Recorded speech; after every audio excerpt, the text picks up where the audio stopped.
नमस्कार, मी तेजल चौकेकर खोत. बुलेटिनच्या सुरुवातीला एक महत्त्वाची बातमी पाहूयात.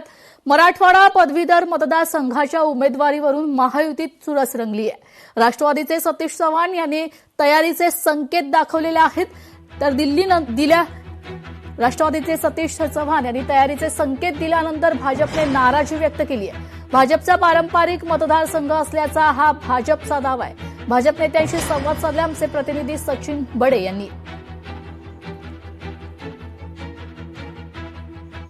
पदवीधर निवडणुकीसाठी आतापासूनच दावा केला जातोय. सतीश चव्हाण जे राष्ट्रवादीचे नेते आहेत त्यांनी हा दावा केलाय. याआधी देखील त्यांनी निवडणुका लढवलेल्या होत्या. मात्र एकीकडे युती आहे आणि अशामध्येच दावा करणं. आपल्यासोबत भाजप नेते आहेत, त्यांच्याकडून जाणून घेऊयात. भाजप शहर जिल्हाध्यक्ष किशोर शितोळे आहेत, जाणून घेतोय. दावा करण्यात आलाय, तुमची काय भावना आहे? सगळीकडे भाजपाचं सत्ता आहे. मग ती महानगरपालिका असेल, जिल्हा परिषद असेल, नगर परिषदा असतील, अशा सगळ्याच ठिकाणी भाजपने यश मिळवलेलं आहे. आणि आता आम्ही मागच्या वर्षापासून भाजपने मराठवाडा पदवीधरची नोंदणी जी आहे, मतदार नोंदणी, ही अतिशय सखोल असं त्याची नियोजन करून आम्ही प्रत्येक कार्यकर्त्याला काम देऊन याची नोंदणी केलेली आहे. त्याच्यामुळे हा मतदारसंघ आम्ही लढावा अशी जिल्हाध्यक्ष म्हणून माझी त्यातली इच्छा आहे.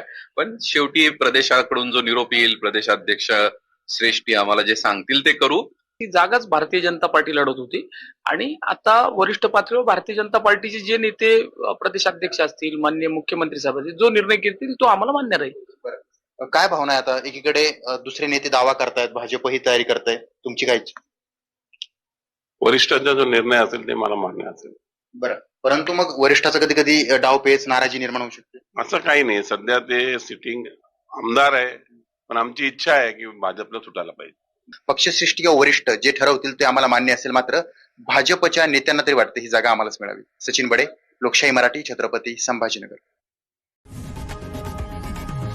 लोकशाही मराठी ऐका, पहा, जागरूक रहा.